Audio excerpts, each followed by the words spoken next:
সরকার পতনের খবরে ফাঁকা হয়ে গিয়েছিল আশুলিয়া থানা। এক সপ্তাহ ধরে সেখানে ছিল না কোনো পুলিশ। অবশেষে আশুলিয়ায় থানায় ফিরছে তারা। এতে জনমনে বেড়েছে স্বস্তি। তবে সব ভেদাভেদ ভুলে জনগণের নিরাপত্তা নির্বিঘ্ন করতে কাজ করবে পুলিশ, এমনটাই প্রত্যাশা করছেন আশুলিয়াবাসী।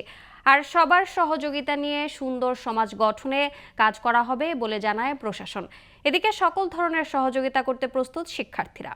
আশুলিয়া থেকে মোহাম্মদ শাহিন আলমের তথ্যচিত্রে ডেস্ক রিপোর্ট।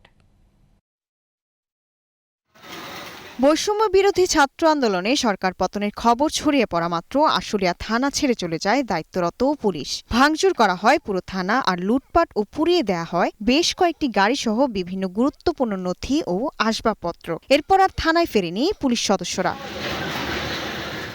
অবশেষে শিক্ষার্থী ও সেনাবাহিনীর সহায়তায় আবারও কাজে যোগ দিলেন পুলিশ সদস্যরা। তাদের যোগদানের মধ্য দিয়ে জনমনে ফিরেছে স্বস্তি। বাংলাদেশ পুলিশ আমাদের দরকার। যে পুলিশ যদি না থাকে তাহলে কিন্তু আমরা অনেকভাবে ক্ষতিগ্রস্ত হব। দেশের যে এই নৈরাজ্যতার ভিতরে তারা পুলিশ প্রশাসন আমাদের পাশে নেই, এটা একটা দুঃখজনক বিষয়। এটা নিরাপদ আছে, যে কোনো নিজের রাস্তা পথে ডাকাত আসে না, ছিনতাইকারী আসে, মানে অনেক কিছু আছে, তো দরকার পুলিশের দরকার। এদিকে জনসাধারণের সার্বিক নিরাপত্তা নির্বিঘ্ন করতে পুলিশকে সব সহায়তার আশ্বাস দেন শিক্ষার্থী ও শিক্ষকরা। আমরা এখন চাই সকলে মিলে নতুন একটি বাংলাদেশ গড়ার জন্য।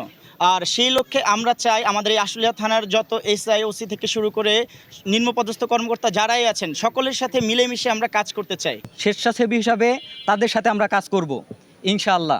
ওনারা যতদিন আমাদের পাশে চায় আমরা তাদের পাশে দাঁড়াবো। এই মুহূর্তে দেশের সুন্দর একটা আইন শৃঙ্খলা, যেই আইন শৃঙ্খলা মানুষের কথা বলবে এবং সবার জন্য সমানভাবে কাজ করে যাবে।